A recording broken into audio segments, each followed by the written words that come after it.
اردو کور کے معزز دوستوں، میں ہوں ماجد ملک اور آپ تمام دیکھنے اور سننے والوں کو السلام علیکم۔ ناظرین گرامی، انگریز کے دور میں گھوڑے پولیس کی ٹرانسپورٹ ہوتی تھی۔ سرکاری گھوڑا اس زمانے میں بہت قیمتی ہوتا تھا۔ اس کی چوری کا مطلب جہاز کی چوری ہوتی تھی۔ چنانچہ حکومت سرکاری گھوڑوں کے معاملے میں بڑی حساس تھی۔ اس زمانے میں کوئی تھانے دار علاقے کے گشت پر نکلا، راستے میں رات پڑ گئی۔ وہ نمبردار کا مہمان بن گیا۔ نمبردار کے 6 بیٹے تھے۔ وہ کھیتی باڑی اور پہلوانی کرتے تھے۔ تھانے دار نے اپنا گھوڑا ان کے حوالے کیا اور تاکید کی کہ یہ سرکاری گھوڑا ہے، اس کی خصوصی حفاظت کرنا، یہ کہیں چوری نہ ہو جائے۔ نمبردار تھانے دار کے سامنے کھڑا ہوا اور سینے پر ہاتھ مار کر بولا، جناب آپ فکر نہ کریں، میرے 6 پہلوان بیٹے ہیں، ہم علاقے کے نمبردار ہیں، اگر ہمارے استبل سے گھوڑا کھل گیا تو فٹے منہ ہو ہم پر۔ فٹے منہ اس زمانے میں مردانگی کی انتہائی توہین ہوتی تھی۔ تھانے دار مطمئن ہو کر سو گیا۔ سردیوں کی رات تھی۔ صبح فجر کے وقت تھانے دار کا دروازہ بجنے لگا۔ وہ ہڑبڑا کر اٹھا، دروازہ کھولا تو نمبردار اپنے 6 بیٹوں کے ساتھ باہر کھڑا تھا۔ تھانے دار نے حیرت سے ان کی طرف دیکھا۔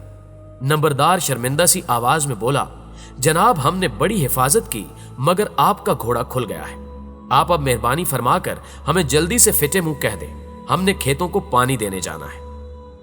پیارے دوستوں، میرا خیال تھا کہ یہ دور ختم ہو چکا ہے، لیکن پنجاب کے وزیر اعلیٰ عثمان بزدار اور نئے آئی جی انعام غنی نے ایک بار پھر وہ زمانہ یاد کرا دیا۔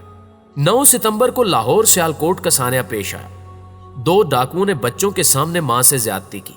واقعے نے پورے ملک کو ہلا کر رکھ دیا۔ دنیا بھر میں پاکستان کی بدنامی بھی ہوئی۔ پنجاب حکومت نے 2 دن بعد کمال کر دیا۔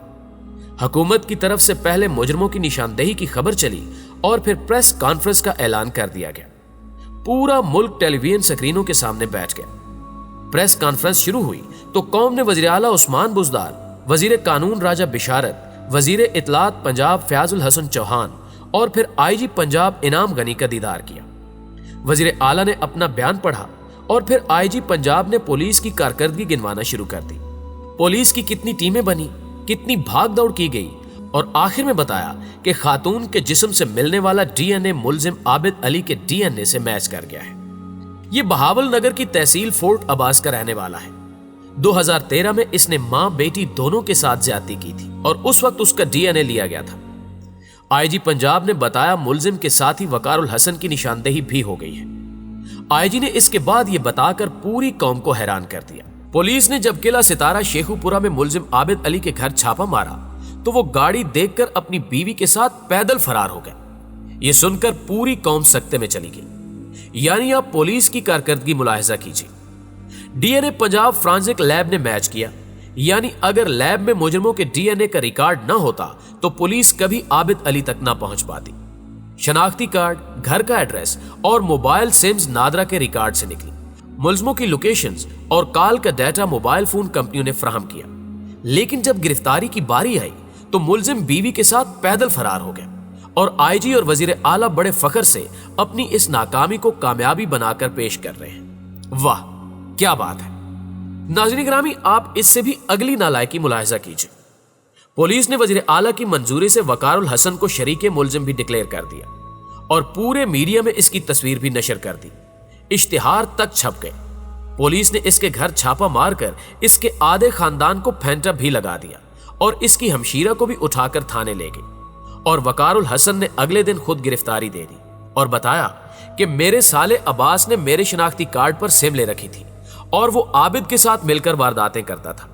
میں بے گناہ ہوں، اور اگلے دن عباس نے بھی سرنڈر کر دیا، لیکن مجرم عباس بھی نہ نکلا، شفقت نکل آیا۔ یعنی آپ کمال ملاحظہ کیجیے۔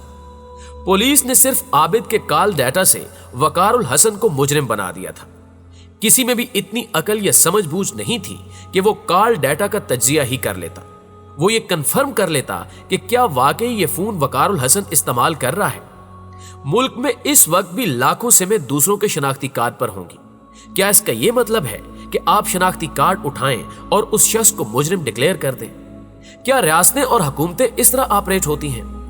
اور آپ حماقت کی انتہا ملاحظہ کیجیے۔ پولیس کی اس ناکامی کا اعتراف آئی جی وزیر اعلیٰ کی موجودگی میں پریس کانفرنس میں کر رہا ہے اور وزراء ایک دوسرے کو مبارکباد پیش کر رہے ہیں۔ ملک میں یہ کیا ڈرامہ چل رہا ہے؟